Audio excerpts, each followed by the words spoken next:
आइए सुनिए, देखिए, समझिए सनातन सत्य।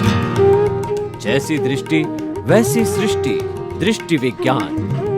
कुदरत, कुदरती रचना एवं कुदरत के कानून से शाश्वत सुख की प्राप्ति।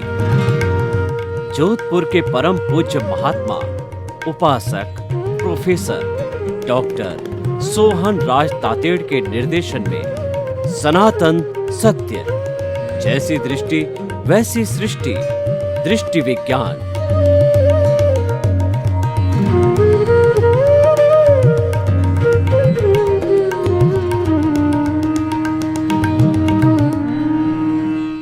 भाई और बहनों, मातृशक्ति को नमन। आज का हमारा बहुत ही सुंदर विषय वसुधैव कुटुंबकम की अवधारणा। हमारे भारतीय ऋषि मुनि हजारों वर्षों पहले इन्होंने भारत को एक वसुधैव कुटुंबकम के रूप में अवधारित किया और उसके अनुसार वो जिए और देश कैसे वसुधैव कुटुंबकम बने उसके अनुसार उन्होंने वातावरण बनाया। वसुधैव कुटुंबकम क्या है? वो ये है, ये सारी वसुधा, ये सारी पृथ्वी जिसके ऊपर आज की तारीख में हम 130 करोड़ लोग निवास करते हैं। इतने पेड़ पौधे, वनस्पतियाँ, जानवर, पशु पक्षी, इन सब की माँ है और वसुधा है, वो पृथ्वी है। और मनुष्यों की बात करें, आज की तारीख में 130 करोड़ मनुष्य सभी इस वसुधा की संतान है, भाई भाई है। और उसके हिसाब से ये भाईचारे का आविष्कार हुआ, भातृत्व का आविष्कार किया और राम लक्ष्मण की जोड़ी एक भाई के रूप में आइडियल है। एक भाई को भाई के साथ में किस तरीके से रहवास करना चाहिए और निवास करना चाहिए, यानी एक दूसरे का रेस्पेक्ट करना चाहिए। बड़ा भाई छोटे को वात्सल्य दे, छोटा भाई बड़े का सम्मान करें और सभी भाई भाई होने के कारण एक दूसरे का हम बुरा चिंतन न करें कि इसका बुरा हो जावे, इसको नुकसान लग जावे, इसको घाटा लग जावे, ये बीमार हो जावे, ऐसा चिंतन नहीं करना। वसुधैव कुटुंबकम की अवधारणा क्या है कि शांतिपूर्ण सहवास, यानी हम सभी इस जितने मनुष्य हैं, मनुष्य क्या, पेड़ पौधे वनस्पतियाँ, जितने भी पशु पक्षी हैं, सभी जो है अपने अपने अस्तित्व के अनुसार जो है हम निवास करें। देखिए, जो व्यक्ति जन्म लेता है या मरता है वो अपने कर्मों के अधीन मरता है और जन्म लेता है। हर एक प्राणी जीवित का आयुष्य जो है अपने अपने कर्मों के अधीन है, आयुष्य कर्म के अधीन है। तो किसी दूसरे को उसका जीवन हनन करने का, हिंसा करने का कोई अधिकार नहीं है। ये वसुधैव कुटुंबकम की अवधारणा है। दूसरा, जो भी व्यक्ति इस वसुधा पर, इस पृथ्वी पर जन्म लेता है, क्योंकि जीवन है इस पृथ्वी पर ही है, बाहर जीवन नहीं है। क्योंकि ये जो जीवन हमारा है ये कुदरती रचना और कुदरत के कानून के अनुसार है। कुदरत किसे कहते हैं कि जिसके अंदर 6 द्रव्य मौजूद होते हैं एनी टाइम, भूत भविष्य वर्तमान में, चेतन, जड़, गति सहायक, स्थिति सहायक, समय और आकाश। ये जहाँ 6 द्रव्य होते हैं वहीं जीवन है, वहीं प्राणी जीवित रह सकते हैं, उसके अलावा जीवित नहीं रह सकते। कहते हैं कि चंद्रमा पर जो है हमारे वाहन गए हैं तो वो बताते हैं कि वहाँ पर ऑक्सीजन की संभावना है, अभी तक वहाँ जीवन प्रूव नहीं हुआ है। मंगल ग्रह में भी संभावना बताई जाती है। पूरे और इस लोक, इसको लोक कहते हैं जहाँ जीवन है, इसके बाहर है मात्र एक अलोक है जिसके अंदर कि कोई भी प्राणी जीवित जिंदा नहीं रह सकता है। तो हम कितने भाग्यशाली हैं कि इस हमारे वसुधा पर हम निवास कर रहे हैं। और वसुधा खास तौर से हम भारत की बात कर रहे हैं, ये हमारा कुटुंब है, ये हमारा परिवार है और हम वसुधा माँ की संतान है, वासुदेव की संतान है। तो हमको भाई भाई के साथ में शांतिपूर्ण रूप से रहना चाहिए। जो जीव जन्म लेता है कोई मरना नहीं चाहता, कोई दुख नहीं चाहता है, सुख चाहता है। तो हमें किसी प्राणी को दुख देना यानी कि उसके प्राणों का हनन करना, उसको मारना पीटना, उसके प्रति घृणा करना, उसके साथ क्लेश करना जो है, ये उसको दुख देने के समान है। ये हमको अधिकार किसने दिया? ये हमारे अधिकार में नहीं है। वसुधा माँ जो कुदरत तो कहती है कि मैं अकेली करता हूँ, इस पूरे ब्रह्मांड के अंदर कोई भी प्राणी करता नहीं है, मैं ही क्रिएटर, ऑपरेटर और डिस्ट्रॉयर हूँ। और मैं हर जीवित प्राणी को जन्म देती हूँ, उसका पालन पोषण करती हूँ। और मनुष्य जो मन वचन काया वाले हैं वो अपना सारा भुगतान है, परिणाम है, वो मेरे जो मैं संजोग जुटाती हूँ उसके लिए, उसको द्रव्य क्षेत्र काल भाव कहते हैं। वो संजोग जुटाकर मैं उसके कर्मों का भुगतान करवाती हूँ। जैसा उसका उपादान है, जैसा उसका पिछले जन्म के द्रव्य कर्म, भाव कर्म इस जन्म में द्रव्य कर्म बने हैं, या कहना चाहिए पिछले जन्म की जिस प्राणी की फिल्म है, स्क्रिप्ट है और द्रव्य कर्म है, उसके अनुरूप जो है मैं संजोग जुटाती हूँ और वह अपना हिसाब क्लियर करता है। ये सारा इस ब्रह्मांड में हर प्राणी अपना हिसाब क्लियर करने के लिए आया। और मनुष्य का हम सोचें कि समस्त प्राणी जिनको कि उन्होंने कष्ट दिया है और जिनके साथ हिसाब है और उदय और प्रारंभ के अधीन जो है कुदरत उसको हमारे सामने लाके खड़ा करती है, तो हमें जो है वो जो कुछ भी दंड देता है तो हमें उसके प्रति कृतज्ञता ज्ञापित करनी है कि वो हमारे को एनओसी दे रहा है। और सभी प्राणियों से एनओसी आएगी तभी हमारी मुक्ति, शाश्वत सुख और मोक्ष मिलेगा।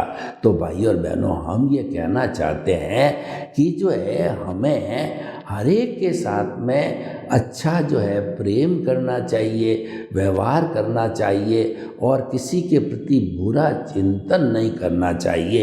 इसीलिए वसुधैव कुटुंबकम का सूत्र बना कि भाव सुधारो भव सुधरेगा, भाव बिगाड़ो भव बिगड़ेगा। अगर हम किसी भी मनुष्य के साथ में भाव बिगाड़ते हैं तो उसका कुछ नहीं बिगड़ता है, भाव हमारा बिगड़ रहा है।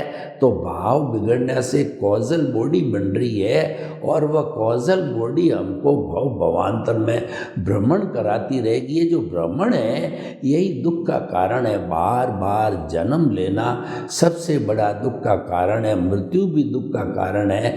जन्म लेते हैं जब हम उल्टे लटकते हैं 9 महीने माँ के पेट के अंदर, तो वहाँ पर खट्टी डकारें, वहाँ पर गंदगी, बदबू और हमको खराब चीज़ें मिलती हैं। हम भगवान से प्रार्थना करते हैं, हे प्रभु मेरे को जल्दी से जल्दी बाहर निकल करके और मैं आपकी भजना करूँगा, आपको कभी नहीं भूलूँगा और आपके प्रति कृतज्ञ रहूँगा। लेकिन जब माँ के पेट से व्यक्ति बाहर आता है तो चारों तरफ माया का झाड़ फैला हुआ है।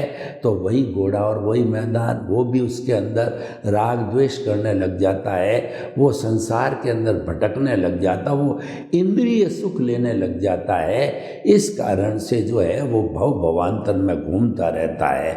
और देखिए मृत्यु की बात करें तो मृत्यु जब हमारी होती है तो कितना कष्ट होता है। कैसे कष्ट होता होता मैं बताता हूँ कि बेलाडोना प्लास्टर एक पट्टी होती है, हम उस स्थान पर लगाते हैं जहाँ हमारे दर्द है और वो दर्द को खींच लेती है।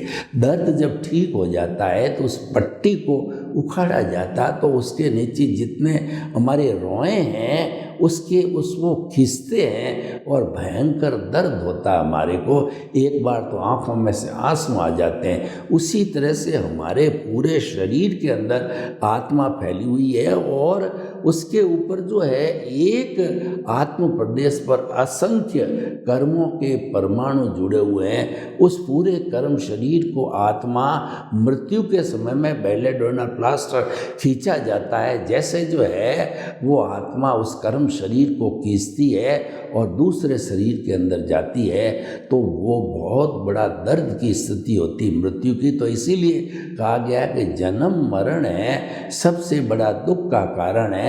और ये जन्म मरण होता है, इन सब का कारण जो है हमारी पूरी इस दुनिया के अंदर 360-65 तरह के कुल धर्म हैं। तो उन्होंने माना है कि अज्ञान ही सबसे बड़े दुख का कारण है। अज्ञान ही हमको संसार में भटकाता है और ज्ञान के द्वारा अज्ञान को जीता जाता है। और ज्ञान जब विज्ञान बनता है तो हमारे को शाश्वत सुख की प्राप्ति होती है, हमारे को मुक्ति मिलती है और फिर हम जो सिद्ध शिला में विराजमान होकर के और हम सुख का धाम बन जाते हैं। यानी कि वह सुख ऐसा होता है, वो आनंद ऐसा होता है कि वैसा जो है उसके बाद हमारे कोई दुख आता ही नहीं है।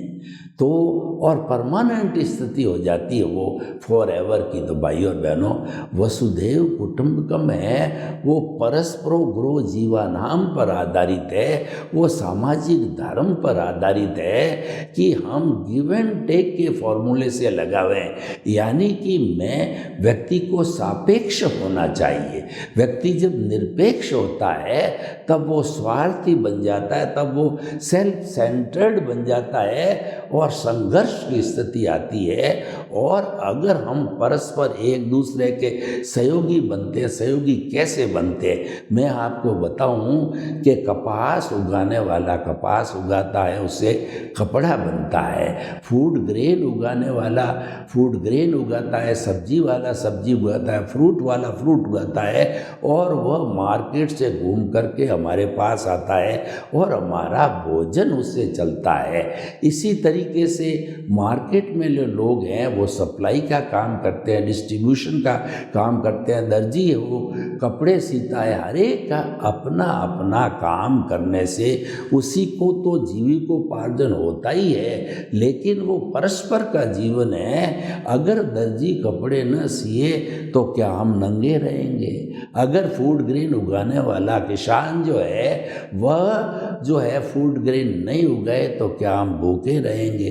तो स्थिति ऐसी आ जाती है अगर वो नहीं उगाता है। तो ये हमारा जो सामाजिक जीवन है ये परस्पर सहयोग का जीवन है और हमारा वसुधैव कुटुंबकम जियो और जीने दो, live and let others live.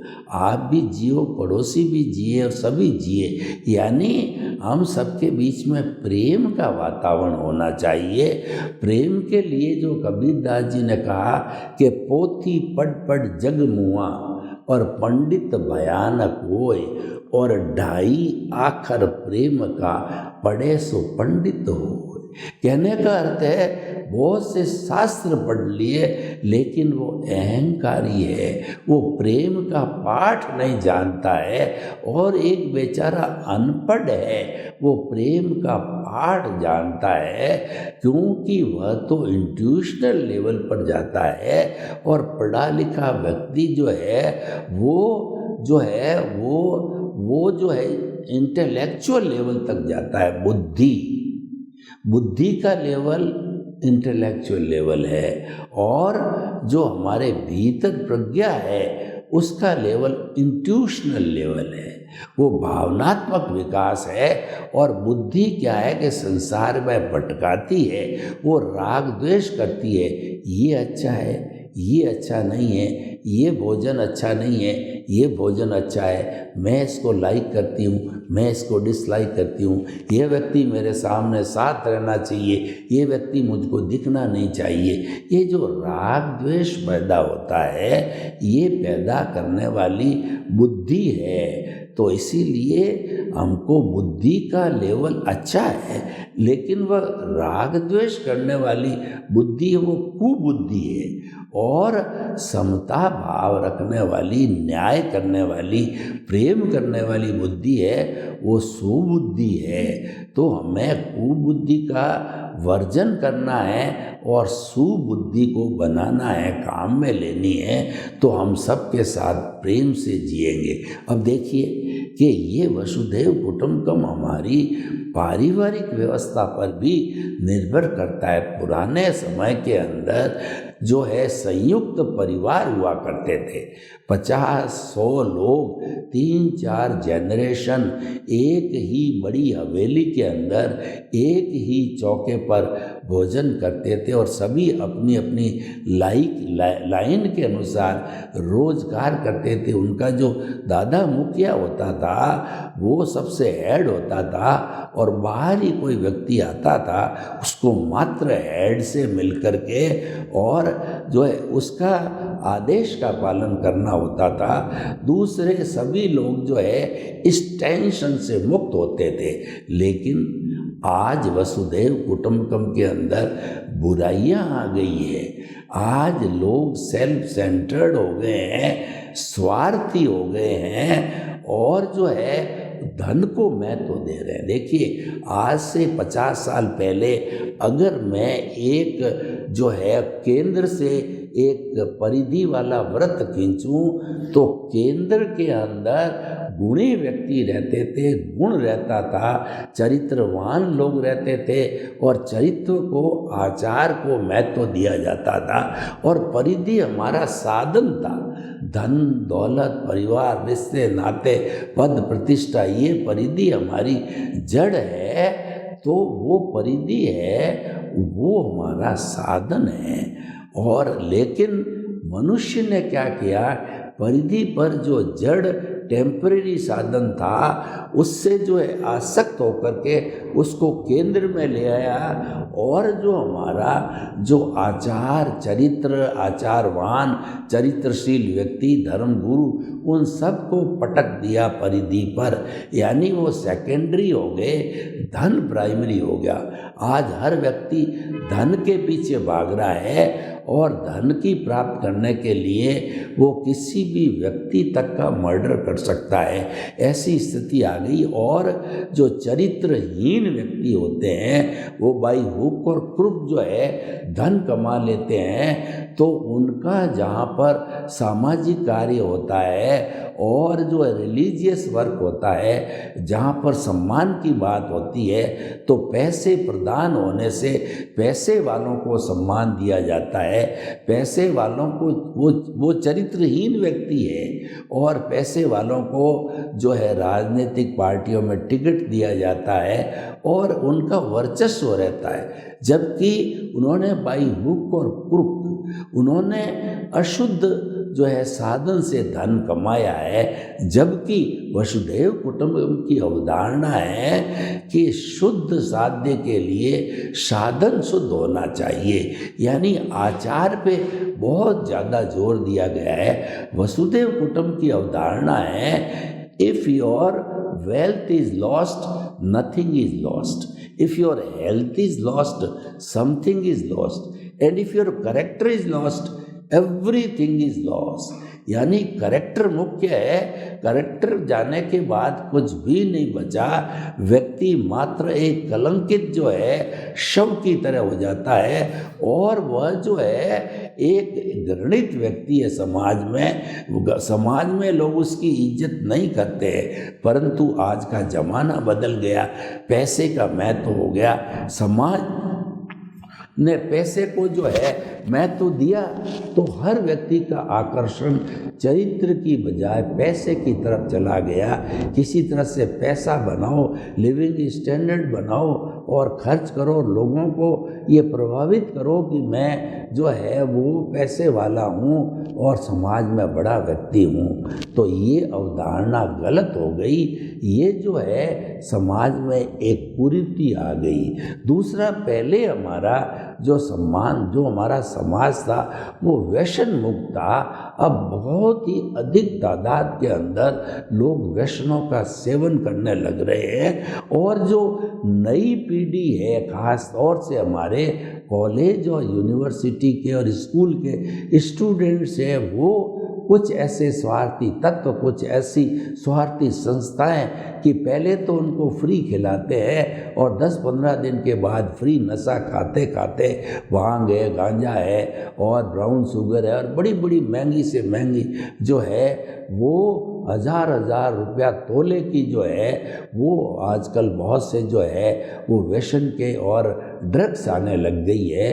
तो फिर उसके अधीन होने पर उसका शरीर जो है टूट जाता है, वो कंकाल हो जाता है, और निश्चित समय पे जैसे हमको भोजन की भूख लगती है उसी तरीके से उसको अपना व्यसन लेने की भूख लग जाती है। नाड़ियाँ जो है वो कुलकुलाने लगती है और उसको लेना पड़ता है, उसके अधीन हो गया।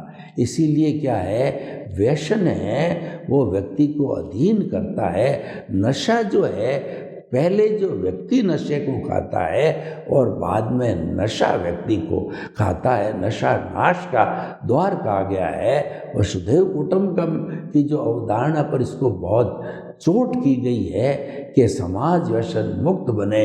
शराब वगैरह है, बहुत सी चीज़ें, व्यसन का बड़ा दायरा है। लोग जितना भोजन नहीं करते हैं उतना पैसा व्यसन पे खर्च करते हैं। तो भाई और बहनों, अब जो कुरीतियाँ जो हमारे समाज में दहेज की आ गई है, आतंकवाद की आ गई है, और दूसरा प्रेम का दरिया बिल्कुल सूख रहा है क्योंकि व्यक्ति जड़वादी हो गया।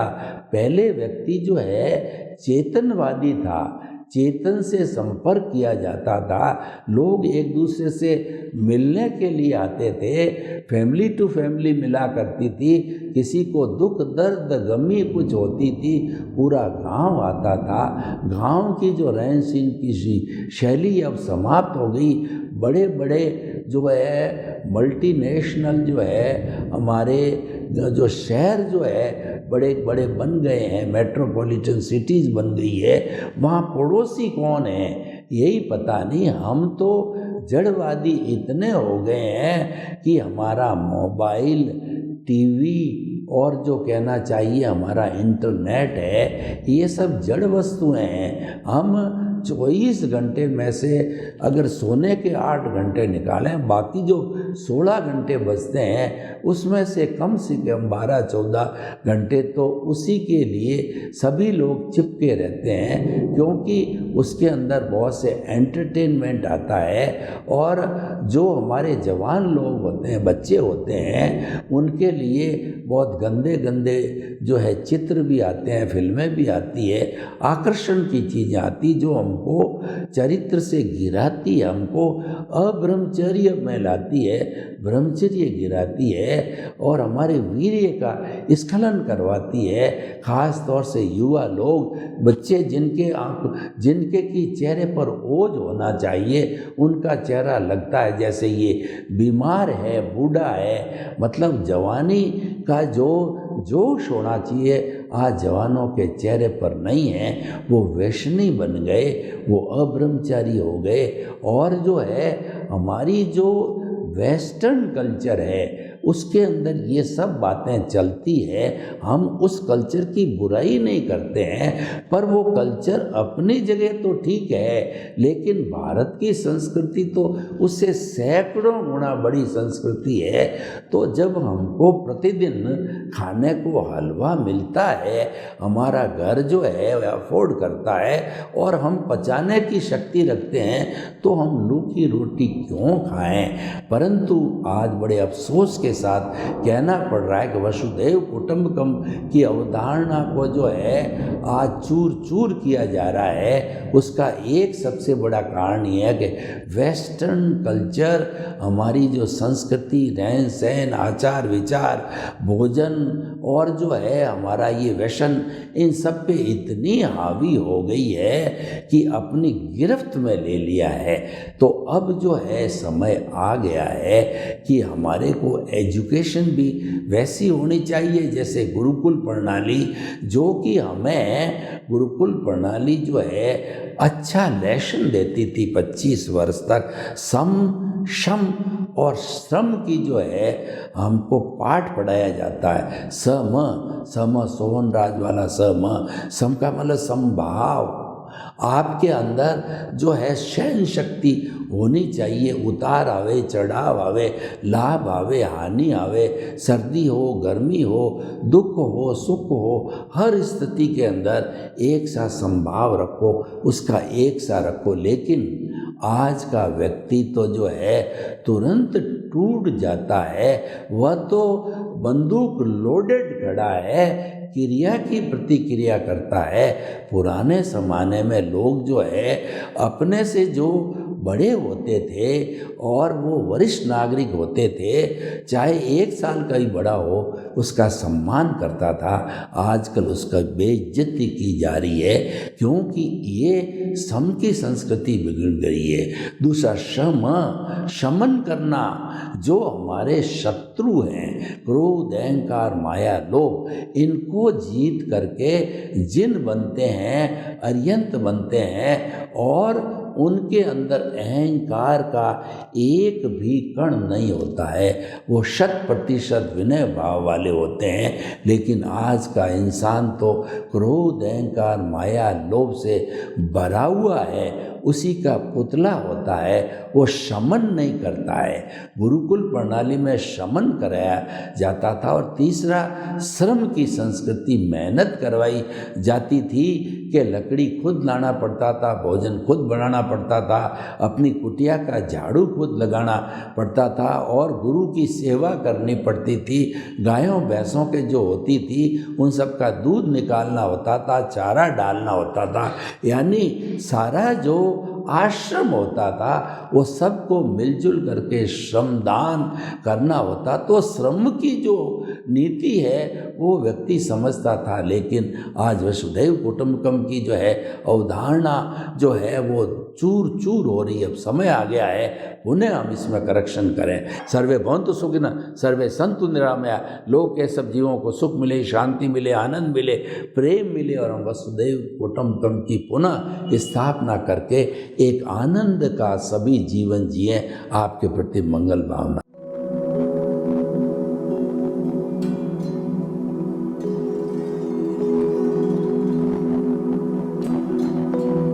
एक ऐसा अंतर्राष्ट्रीय ख्याति प्राप्त मानव जो गुरु प्रेरणा से पिछले 20 वर्षों से वानप्रस्थ जीवन जीते हुए 24 घंटे मानवता की सेवा में संलग्न है। एक ऐसा मानव जो अभी राष्ट्रीय, अंतर्राष्ट्रीय टीवी चैनलों पर 7,500 एपिसोड के माध्यम से सनातन सत्य, आत्मविज्ञान एवं पुनरुत्थान, व्यवहार एवं निश्चय जगत के जीवनोपयोगी विषयों पर हृदय स्पर्शी प्रवचन कर चुका है। उस मानव का नाम है महात्मा उपासक प्रोफेसर डॉक्टर सोहन राज तातेड़। प्रोफेसर तातेड़ द्वारा योग, दर्शन, शिक्षा विषयों पर रचित पीएचडी स्तर के 250 शोध ग्रंथ भारत के 100 प्रतिष्ठित विश्वविद्यालयों में शोधार्थी पढ़ रहे हैं तथा वे सभी शोध ग्रंथ वहां की सेंट्रल लाइब्रेरियों में उपलब्ध हैं। महात्मा सोहन राज ने अभी तक हजारों स्कूलों, कॉलेजों, विश्वविद्यालयों एवं संस्थाओं में सेमिनार, वर्कशॉप, कैंप लगाकर लाखों विद्यार्थियों को योग, दर्शन, शिक्षा का प्रशिक्षण देकर उन्हें सुसंस्कारित किया। डॉक्टर तातेड़ ने भारतीय संस्कृति उत्थान के 4000 से अधिक समसामयिक विषयों पर आर्टिकल लिखकर ऑनलाइन जर्नल, पत्रिकाओं, वेबसाइट्स पर प्रकाशित किया, जिसका उपयोग लाखों पाठक कर रहे हैं। उपासक तातेड़ के 5000 से अधिक आज का सुविचार, आज का शुभ संदेश, आज का मंगल भावना योग आदि चिंतन websites, Twitter, blogger, Facebook, YouTube माध्यमों से लाखों लोग अपना जीवन निर्माण कर रहे हैं। मानवता के मसीहा ऐसे महामानव महात्मा सोहन राज तातेड़ के प्रोफाइल को अभी तक विश्व के 20 लाख दर्शक यूट्यूब पर, 12 लाख गूगल पर एवं लाखों दर्शक फेसबुक, ब्लॉगर, ट्विटर और इंस्टाग्राम पर देख चुके हैं।